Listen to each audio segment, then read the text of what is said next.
ফুলবাড়ী উপজেলার একজন তরুণ উদ্যোক্তা ভিয়েতনামের মাল্টা চাষে সফলতা পেয়েছেন।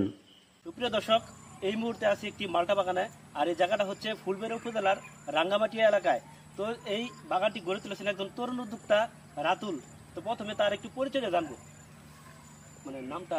আমার নাম মোহাম্মদ রাতুল হাসান, আমার গ্রামের নাম হলো পাহাড়নতুপুর। আমরা মানে মালটা এবং কি বরই এবং বিভিন্ন ধরনের ফসল করি, এবং লেবুর বাগানও আছে। এবারে মালটা বাড়ি এটা হলো ভিয়েতনামি, ঠিক আছে। এর আগে আর কি বাড়ি মালটা ছিল যে পয়সা কালার রয়েছে, ঠিক আছে। তো ওইটা আপাতত হ্যাঁ নাই, মানে এটাই আপাতত আছে। এটা আমরা বিক্রি করছি ক্ষেত থেকে 1900 টাকা মন। তো এটা লাভজনক আছে, এটার খরচ কম। তো এখানে কতগুলো গাছ আছে? গাছ আছে আমার 220টা। 220টা। তো এই মালটাগুলো কি আসলে মিষ্টি নাকি টক?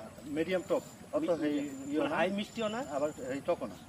তো আমরা একটা ফল কেটে দেখবো এবং খেয়ে দেখবো আসলে এটা অবশ্যই কিনা। গাছ তুলে আচ্ছা, এখান থেকে কাটিয়ে নিই একটু, একটু ক্লিয়ার করে একটু দেখাই দাও।